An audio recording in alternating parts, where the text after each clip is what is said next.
ان الحمد للہ والصلاة والسلام علی رسول اللہ وبعد۔ سیدنا عبداللہ ابن عمر ابن عاص رضی اللہ تعالی عنہ وارضاہ بیان کرتے ہیں کہ نبی اکرم صلی اللہ علیہ وسلم سے میں نے یہ عرض کیا، آپ اسلام کی کسی خوبی کے بارے میں ہمیں بتائیں، اسلام کی کسی ایسی خصلت کے بارے میں بتائیں کہ جو اسلام کو دیگر ادیان سے، دیگر مذاہب سے، دیگر دنیا کے اندر پائے جانے والے ریلیجنز جو ہیں ان کے اندر سے اسلام کو ممتاز کرتی ہے۔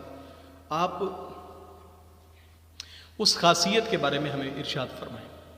تو نبی اکرم صلی اللہ علیہ وسلم نے اسلام کی دو خصوصیات ایسی ارشاد فرمائی ہیں کہ جو فقط اسلام کے اندر ہے، صرف اسلام کے اندر ہے، اور یہ اس لیے سکھائی ہیں کہ اسلام کی بنیاد مادیت پرستی نہیں ہے، اسلام کی بنیاد قومیت نہیں ہے، اسلام عالمگیر دین ہے۔ نبی صلی اللہ علیہ وسلم پوری دنیا کی طرف اللہ کے رسول صلی اللہ علیہ وسلم اللہ کے آخری نبی اور رسول بن کے مبعوث ہوئے ہیں۔ اللہ رب العزت نے آپ کو عالمگیر رسالت اور نبوت عطا فرمائی ہے۔ نبی اکرم صلی اللہ علیہ وسلم ارشاد فرماتے ہیں، تطعم الطعام وتقرأ السلام علی من عرفت ومن لم تعرف، ہر اس بندے کو جو ضرورت مند ہے اس کو کھانا کھلاؤ۔ تطعم الطعام، کھانا کھلانا۔ اب نبی اکرم صلی اللہ علیہ وسلم نے یہ اتنا جامع کلمہ ارشاد فرمایا ہے کہ اس کھانا کھلانے کے کلمے کے اندر اب مہمان نوازی بھی اس میں داخل ہے۔ اب اس کے اندر وہ ضرورت مند لوگ کہ جو بھوکے ہیں ان کو کھانا کھلانا بھی اس عمل کے اندر داخل ہے۔ یتیم، مسکین، قیدی، فقیر، جو اللہ کے نام پہ سوال کرتا ہے وہ بھی شامل ہے، اور جو اللہ کے نام پہ سوال نہیں کرتا اپنی سفید پوشی کی وجہ سے، اس بندے کو بھی اس عمل کے اندر شامل فرمایا۔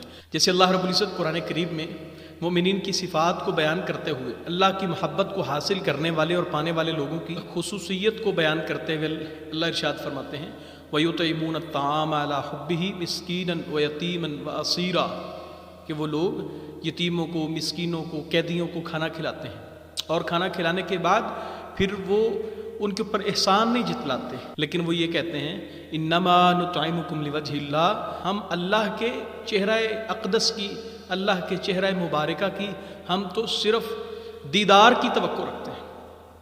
لا نرید منکم جزاء ولا شکورا، ہم آپ سے نہ تو کسی شکریہ کے طالب ہیں اور نہ ہی ہم آپ سے کوئی آپ سے ہم کوئی شکریہ ڈیمانڈ کرتے ہیں، کوئی طلب کرتے ہیں۔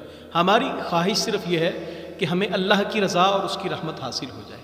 یہ مومنین کی نشانیاں ہیں، یہ ان کے وصف اور اوصاف ہیں۔ اللہ رب العزت ہمیں بھی ان جیسے مقدس، پاکیزہ، اوصاف حسنہ اور صفات علیٰ اپنانے کی توفیق عطا فرمائے۔ سبحان ربک رب العزت عما یصفون وسلام علی المرسلین والحمد للہ رب العالمین۔